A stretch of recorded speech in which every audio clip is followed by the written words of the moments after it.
Okay, so this is a live match that I was in total two minds whether I should post it or not. But I thought, you know what, this Out of the Comfort Zone series, it's all about the peaks and troughs, it's all about the journey.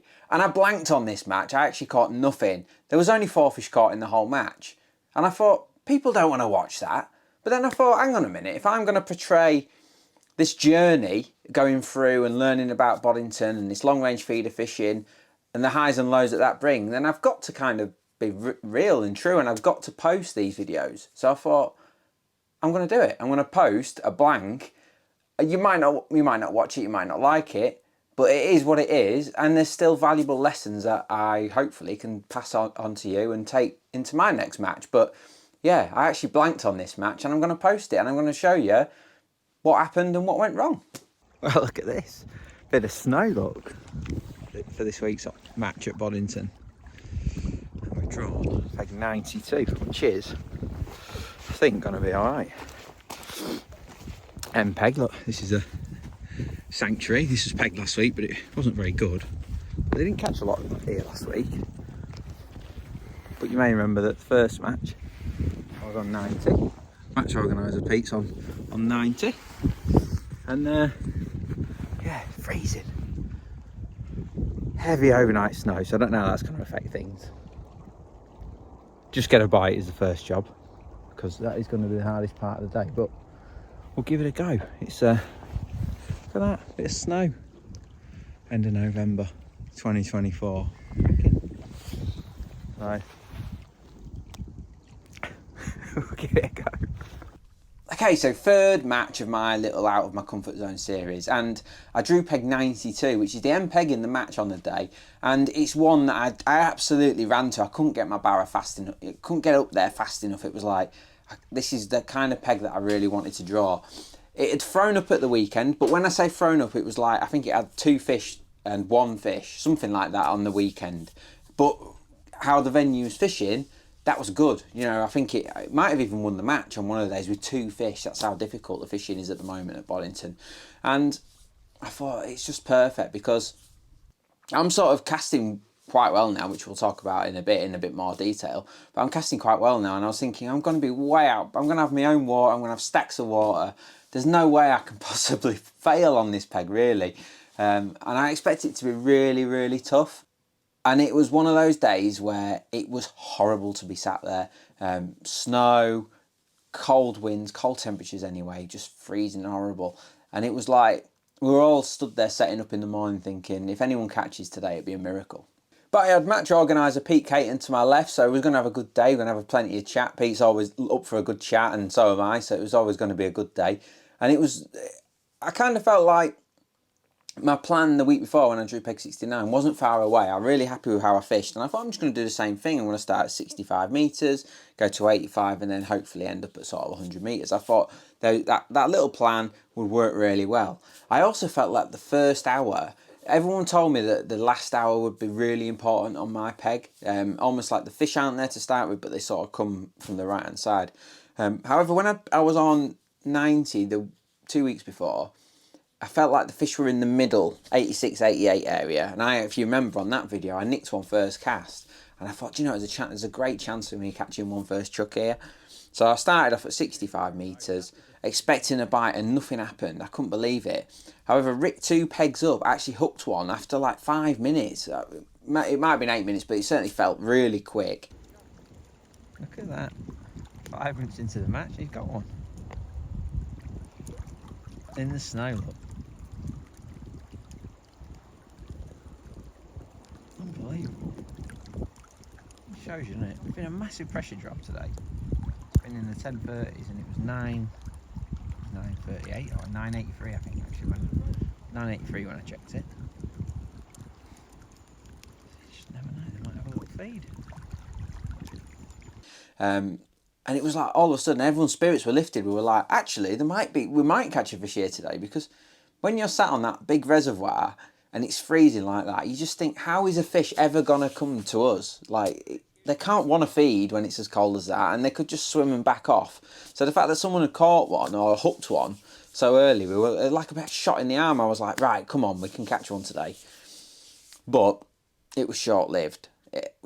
We were just sat there like nothing happening at all, not an indication. I think I had one little like inquiry that was a roach. It felt fall off when I reeled in, and there was just nothing. Webby, 4 pegs to my left. Yeah, 4 pegs to my left. He got one though after it was probably an hour and a half, something like that, and we were like, "Oh right, well Webby's got one." Well, unfortunately, that other fish was lost, but Webby got one. The snow really coming down now. My hands are freezing. His hands must be freezing playing that carp. It just shows you, even as cold as it is and horrible as it is, there's still fish to be caught here. You know, even when it's horrible. And it is horrible today.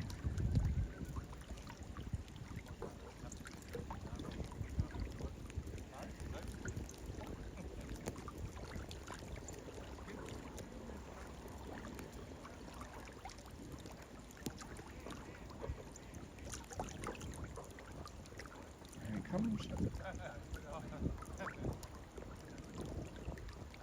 Fish number 1 for the day. Well done, Webby. Top man. And then Pete Caton, who was next to me, he wasn't chucking anywhere near as far as what I was, but I don't think that is necessarily on days like this. I'm not sure whether it is a distance thing or what, but he was chucking. I think he was chucking 70 odd meters, something like that. And he confidently shouted up to me. He says, "I'm going to try bread." And I've watched him, and I'm not kidding. At this moment in time, just moulding your feeder was hard. My hands were so cold in the snow that I was like dreading reeling in and recasting because I just couldn't get the bait on my feeder. And I'm watching Pete, and he's exactly the same, struggling. Just cannot get. Our hands were that cold with the snow hitting him. He couldn't get his bait on the feeder. Anyway, he's like, "I'm going to try bread," and he was sat there. It took him ages to get it on because he was like, obviously the hands were so cold. Anyway, he's chucked it out, and he's like, "Right, I'll get one on that," and it actually did. It went round after pretty quick, 12 minutes or something like that, and he got on. I was like, "Blooming heck, that's 2 caught in our section now."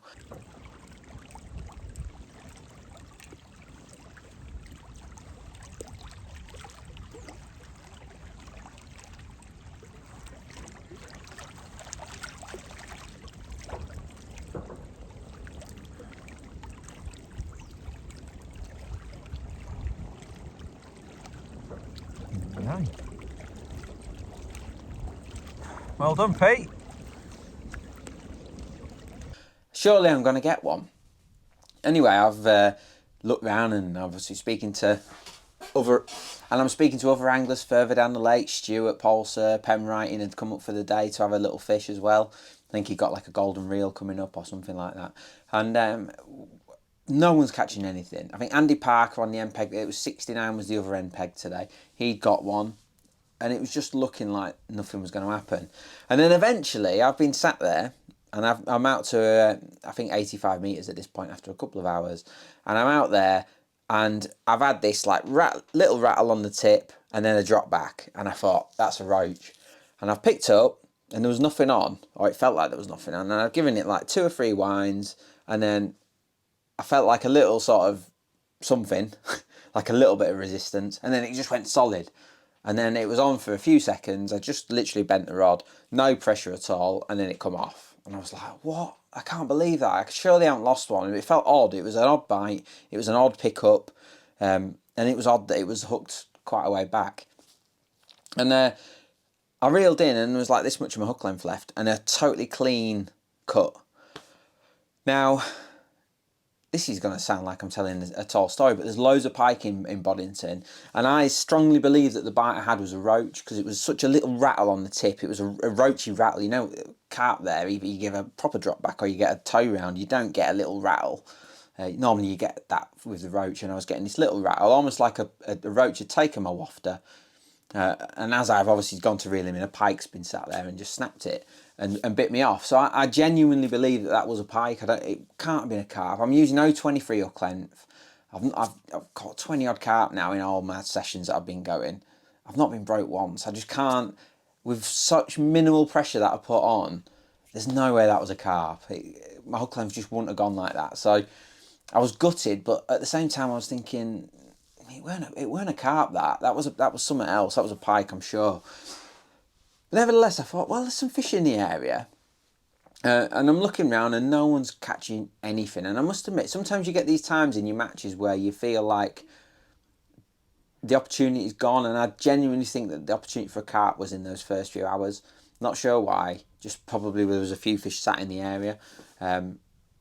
But I missed it. Whether I started too short, maybe I started too long. Who knows what the reason was. But it was just a grueling encounter. I've gone out to 100 metres. I've even chucked... There's a buoy out to my right, which is 110 plus metres away. I chucked to that. Obviously, I mentioned about my casting, and I'll talk a little bit more detail about that. I chucked to that. Nothing. Just one of them days. Just never... I don't know. I felt confident every single cast. I felt confident, but it just never went. And Rick, who lost that fish after the first few minutes, hooked one late on and lost that as well. So at this point, there's Pete Caton, Webby, and Andy Parker had all got a carp each. Everyone else is blanking. Even the great Stu Polser is blanking. I'm like, what is going on? Stuart can't blank. But Pete Caton, who's really good friends with Stuart, kept saying to me, oh, he's blanking. I said, don't worry, he'll get one. And I forget what the time was, but the match was finishing at 3:30, and say it was 3:15 when it went round. He got his bite, and he played it in, and when he got it in the net, I heard him like, give it one of them, like, get in, and it was a big one, as it always seems to be with Stuart. He always seems to catch those better fish, and sure enough, he ended up winning the match. One bite, £16, took the match out, again, for the third match running. Unbelievable. The confidence he's got, I mean, he was always going to catch one. It's just one of them things. He was always going to get one, even though I spoke to him on the phone and he's like, don't know, keep the faith, and he got one. But there was only 4 fish caught on the whole match. It was just a grueling day. A couple of fish lost. Just one of them days. But part of the journey. Now, sorry to interrupt the video, everyone. Now, I just wanted to take a minute of your time just to say thanks to everyone who's subscribed. But amazingly, over 60% of my viewers aren't subscribed. Now, it's totally free to do so. I don't charge anything for my watching my videos. But if you could do me a favour, press that subscribe button. It'd mean the world to me. So as far as actual lessons learned, there was a couple of really good ones, actually. The first one, like I mentioned, was my casting. Now, obviously, I've been tweaking my setup. I've been tweaking what feeders I've been using, tweaking my technique a little bit, trusting my tackle more, hitting it harder, getting a better feel for the feeders that we're using. You'd think so, wouldn't you? When you're using these big rods and stuff, sometimes you almost overpower it, the feeder goes too high and it falls in, or you cast it short and it hammers in. It's all about getting that just lovely, like, you hit the clip and follow it in. And it's really hard to do that is when you've not been doing it. But now I've done it for a few weeks now, I'm really getting a nice feel for it. My kit is bang on. Them monster rods are bang on. They cast out there lovely. My feeders are bang on. Adding those stems to the feeders, those lovely fin stems are bang on. I don't think I'd cast out without one of them on now, to be honest with you. I love the method feeders. 45 gram, if I can get that out there, that's the feeder I like to use. But I have also got a rod with 60 gram because it does get windy on that venue, and if you have to go 80 metres plus sometimes, you do need that bigger weight. My setup's great, my casting's great. It was, honestly, I chucked to that buoy at the end, and I'm chucking it hard. It's a long way, that 110 metres plus, and it just went in with a plop, and I was like, oh my God, that's like, I couldn't have dreamt of doing that a few weeks ago. And I'm doing it, and I'm hitting the clip, and I don't know how many casts I had in that match, 10 casts? I had one bad cast, and it weren't even that bad. Like, you would have probably left it, but I thought if I'm going to fish for one bite, I need to do everything perfect. So I had one miscast, but it weren't even that bad. So yeah, 9 really good casts, and it was just one of them days. I felt a bit unlucky, really. I felt like I'd done a lot right. In terms of bait, again, I'm really happy with the bait I'm using. That sweet sort of bit of crumb in there. Binds around the method nice. It smells great. I'm not worried about the bait. The only thing that I did notice was quite a few of the fish hooked and caught were on bread, as in bread punch. Now, I've got no confidence in having bread on when I'm fishing the method. In my head, it was like, oh, you're just going to crush it off the hair. And when you're leaving it out there for half an hour, 40 minutes, I've got to be confident that my bait's still on the end. But I was watching these bread anglers. I've been next to people who fish with bread now for 2 weeks, and I noticed that every single time they reel in, there's a bit of bread still on. So however they're putting their bread on is working, and I've done a bit of practicing at home. I've done a few little tests and stuff, and I feel like I've got that now. But there was no doubt in that bread was really effective. I can't remember if it was 2 or 3 of the 4 fish caught were caught on bread, which, you know, everyone could say, well, it's just you'd have caught it on a wafter, and you might have done, but I'm not one of those anglers who just goes, oh yeah, you would have caught one on a wafter, because I don't believe in coincidences, and I just think that sometimes it's that the answer's there right in front of you. So I'm going to give bread a go next week. I tied up some hook lengths with like longer hairs with quick stops on. Going to give that a go. So another lesson learned. Like I say, my casting was great. The only thing I felt I should have probably done is maybe start at 80 metres. I maybe could have done that, and I maybe could have made more of that water to my right. The only thing is, the water, the peg gets shallower as you go right, I was told anyway. And it certainly felt that way when I did my long cast over to that buoy. And the deeper water is to your left. So I think the fish do naturally sit to your left on that peg. So I fished straight out in front of me all day.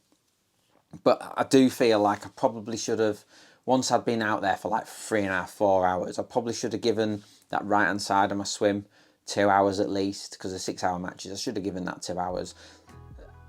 And I maybe would have caught one there. Maybe I could have started over there at my right-hand side, chucked long into that sort of dead water where there's no anglers, and then ended up in front of me. Maybe that would have been a better plan, but yeah. So it was just one of them days, really. I think I probably got a bit unlucky. It was just a hard day. It was freezing. It was a day that I wasn't in a rush to get back to, but I still learned some really valuable lessons. So hopefully you enjoyed that. Like I say, I didn't expect to be doing videos on blanking, but I thought, do you know what? If I'm doing a journey, I've got to show the highs and lows, and this was definitely a low. But again, I've come away with some valuable lessons. So thanks everyone for watching. Don't forget to like and subscribe, and we'll see you again on the next video.